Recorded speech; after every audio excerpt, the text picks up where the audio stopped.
हूँ बुक्स लेके, क्योंकि मैंने सोच लिया कि आप जब भी कहीं जाएं, जो भी काम करें, वो सब तो ठीक है, लेकिन वहां से आने के बाद अपनी स्टडी को कंटिन्यू रखना है।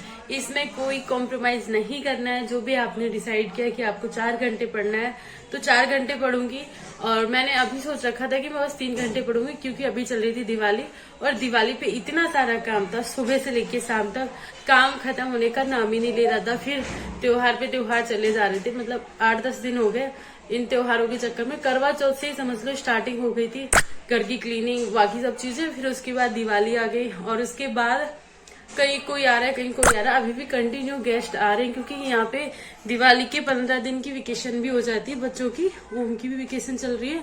और बाकी गेस्ट भी 15 दिन तक आते रहते हैं, मतलब दिवाली होने के बाद 15 दिन तक लोग आते रहते हैं। तो मैंने अभी कहीं जाना स्टार्ट नहीं किया। और यहाँ पे होता कैसे है कि जैसे जो गेस्ट हमारे घर पे आएंगे, फैमिली मेंबर्स भी होते हैं, जैसे परिवार वाले, और वो सारे परिवार वालों के यहाँ फिर हम जाएंगे। मतलब वो खा पी के हमारे घर से चले जाएंगे, फिर हम बदला लेने जाएंगे कि आपने जो जो हमारे घर पे खाया है ना, वो सब मैं भी आ गई हूँ खाने। तो मतलब अभी सब खा के चले जाएंगे, फिर मैं जाऊंगी सबके घर पे खाने। तो अभी मैंने स्टार्ट नहीं किया, मैं एक दिन स्टार्ट करूंगी। अभी तो मतलब ऐसा लग रहा है कि थोड़ा सा, क्योंकि सीजन बदल रहा है और सर्दी स्टार्ट हो गई है। क्योंकि गुजरात में सर्दियां थोड़ी सी कम होती हैं, लेकिन इतनी भी नहीं होती है कि मतलब बिल्कुल होता ही नहीं है, लेकिन सर्दियां होती हैं पर कम होती है। एक सिंगल स्वेटर में काम चल जाता है। लेकिन यूपी साइड में तो बहुत सर्दी होती है, क्योंकि मेरा मायका वहीं पे है, और वहां पे तो मुझे पता है कितनी सर्दी होती है। मतलब एकदम कोहरा पड़ जाता है, तभी जाके 4-5 स्वेटर पहनने के बाद तब जाके ऐसा लगता है कि हाँ अब अच्छा फील हो रहा है।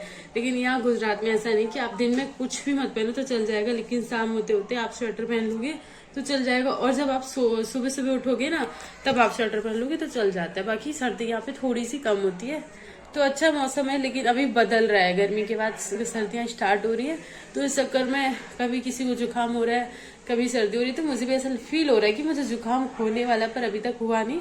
पर हाँ, थोड़ी सी आवाज चेंज हो रही है ऐसा लग रहा है। बाकी ठीक है, कोई बात नहीं। पर जो लोग भी एसएससी की तैयारी कर रहे हैं, मैं उनको यही सजेस्ट करूंगी, भाई और बहनों, आपको जब भी मौका मिले उठाओ किताब, और मेरे दमदार भाई बहन, उठाओ किताब और पढ़ने में लग जाओ।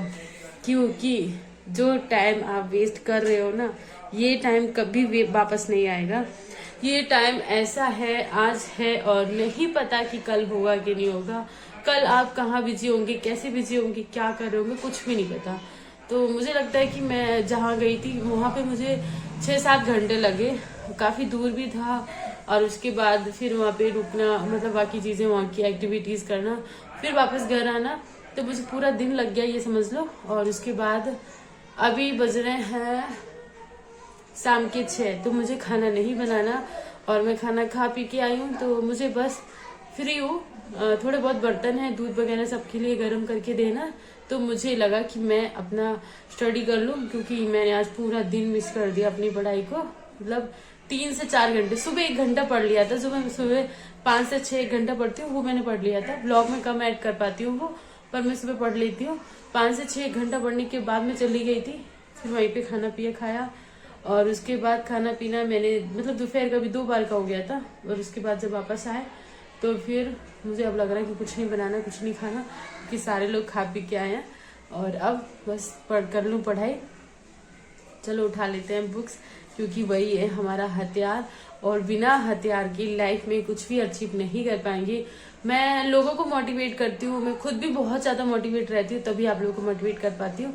लेकिन कहीं ना कहीं ऐसा होता है कि बाकी चीजों में मिस हो जाती है पढ़ाई। तो मुझे लगता है कि बाकी चीजों को मैं धीमे धीमे साइड में कर रही हूँ, और कर लूंगी। लेकिन फैमिली है, और फैमिली मेंबर्स का प्रेशर, ऐसे प्रेशर नहीं है कि वो लोग बोलते हैं कि मत पढ़ो, पर ये वाला प्रेशर है कि कहीं कोई आ रहा है उनके साथ बैठना, कहीं कोई जा रहा है तो उनका सपोर्ट करना, कि उनकी हेल्प करना, और भी चीजें होती हैं। तो वो सब मैनेज में कर रही हूँ। लेकिन उससे पहले उठा लेती हूँ बुक्स, क्योंकि ये है जरूरी। और आप भी थक चुके होंगे मेरी बकवास सुनते सुनते। अभी तो अभी मैं क्या पढ़ने वाली वो बता दूं पहले। तो मैंने अभी उठाई है इस टाइम पे, आ जाओ, जो मैंने मंगाई थी SSC TCS कंप्यूटर वाली, मतलब कंप्यूटर ज्ञान, ये वाला दिखा। तो अभी मैंने उठाई है SSC TCS, जो टायर 2 के लिए है। लेकिन इसके कई क्वेश्चन ऐसे होते हैं जो प्री में भी आते हैं, तो मुझे लगा कि ये मैंने बहुत टाइम से नहीं उठा पाई है, तो आज मैं इसके बारे में कुछ पढ़ लेती हूँ, क्योंकि इसमें ऑल ओवर कंप्यूटर का ज्ञान है। तो देख लेते हैं। कंप्यूटर पढ़ना भी जरूरी है, मतलब हर एक चीज पढ़ना बहुत जरूरी है। तो आज मैंने ये उठा लिया और इसको पढ़ लेते हैं, उसके बाद तो मैंने यहाँ पे पढ़ना स्टार्ट कर दिया। और मुझे हमेशा से ये चीज लगती है कि मैं कहीं पे भी जाऊँ, कैसे भी जाऊँ, कितनी भी थकी हुई हूँ, लेकिन अपनी स्टडी को मैं मिस नहीं करती। हाँ, मिस हो जाती है। जो मेरा टारगेट है 4 घंटे का, वो मैंने यहाँ पे कंप्लीट नहीं किया, लेकिन मुझे जितना टाइम यहाँ पे मिला उतना मैंने कंप्लीट किया। तो शाम को कुछ मुझे बनाना नहीं था, फ्री थी, तो मैंने यहाँ पे 1.5 घंटे पढ़ लिया। और इतना मुझे काफी इनफ लग रहा था कि इतना सारा घूमने के बाद, सब जगह होके आने के बाद भी मैंने 1.5 घंटे के लिए बुक्स उठा के पढ़ ली। सेल्फ स्टडी करी, कोई बात नहीं, बाकी क्लासेस नहीं ली, इंग्लिश की क्लासेस भी नहीं ले पाई और बाकी चीजें नहीं हुई, तो कोई बात नहीं, ये सब भी मैं कवर कर लूंगी, क्योंकि मुझे पता है कि मैं कहीं ना कहीं टाइम को मैनेज करके अपनी स्टडी कंप्लीट करूंगी। लेकिन अभी मैं इतना ज्यादा खुश इसलिए हो रही हूँ क्योंकि मैंने अपना इतना सारा काम करने के बाद भी मैंने बुक्स उठा के और पढ़ लिया, तो मुझे काफी अच्छा फील हो रहा है। हाँ, थक तो बहुत गई हूँ, लेकिन कोई बात नहीं, थकान एक दिन की है, कल खत्म हो जाएगी। अगर हम उसी थकान को लेके बैठे रहे तो ये 1.5 घंटे भी हमारे मिस हो जाते और मैं आराम करने लेट जाती, तो फिर ये 1.5 घंटे मुझे दोबारा नहीं मिलते। कल से दूसरा डे स्टार्ट होता और दूसरा जर्नी स्टार्ट होती, तो मैंने वहाँ पे पढ़ लिया था। तो ये ब्लॉग है सुबह का। ये रही मेरी फैमिली, जो हम लोग घूमने गए थे, और पास के लोग भी काफी लोग गए थे साथ में। तो उनके यहाँ की लड़की थी और 2 आंटीज थी, वो लोग भी थे, और ये मेरी फैमिली भी थी। तो उसके बाद हम लोग गए दर्शन करने। और यहाँ पे मतलब क्योंकि दिवाली के बाद यूपी बाकी जगह पे परवा मनाई जाती है, लेकिन गुजरात में वैस्ता बरस कहा जाता है, मतलब न्यू ईयर मनाया जाता है दिवाली के एक दिन बाद।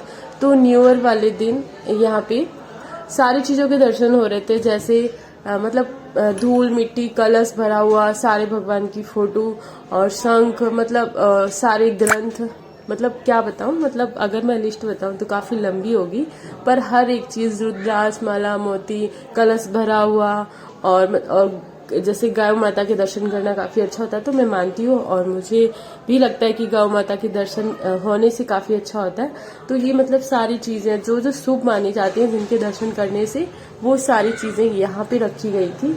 उन सबके दर्शन करे तो काफी अच्छा लगा। और उसके बाद पूरी फैमिली ने दर्शन करे, उसके बाद हम लोग गए आगे। तो इतनी ज्यादा भीड़ थी, और भीड़ तो होगी क्योंकि ये जगह ही ऐसी है। और मुझे भी काफी अच्छा लग रहा था, काफी दिन बाद तो नहीं, पर थोड़ा टाइम हो गया था। उसके बाद मैं गई, काफी ज्यादा भीड़ थी, दिवाली का महोत्सव था, तो इस चक्कर में बहुत ज्यादा भीड़ थी। शिविर भी चल रही थी, तो 5-6 दिन की। मेरा भी काफी, मैंने सोचा था कि मैं भी शिविर अटेंड करूं 5 दिन की, लेकिन फिर मुझे बाद में रियलाइज हुआ, क्योंकि मेरा बेटा छोटा है और मौसम बदल रहा है, तो उसको भी सर्दी है, और मेरा भी सीजन पूरा ऐसा हो रहा है कि मुझे कोल्ड हो रहा है। अभी भी मेरी आवाज चेंज है, तो इस चक्कर में मैंने शिविर तो अटेंड नहीं करी, लेकिन मैं गई, दर्शन करी, काफी अच्छा फील हुआ। और उसके बाद यहाँ की भीड़ दिखा दूं आप लोगों को। बहुत ज्यादा लोग थे, इतने ज्यादा लोग थे, मतलब ऐसा था कि जो लोग वहाँ रुक के काफी शिविर और बाकी चीजें अटेंड कर रहे हैं, तो उनकी भीड़ थी। बाहर से बच्चे भी आए थे, और बाकी जो बाहर से दर्शन करने आ रहे हैं हमारे जैसे, तो वो भी बहुत सारे थे। हर जगह भीड़ थी, मतलब ऊपर बड़दादा के पास जाओ वहां पे भी, और नीचे जाओ तो वहां पे भी, हर जगह काफी अच्छा लगा जाके।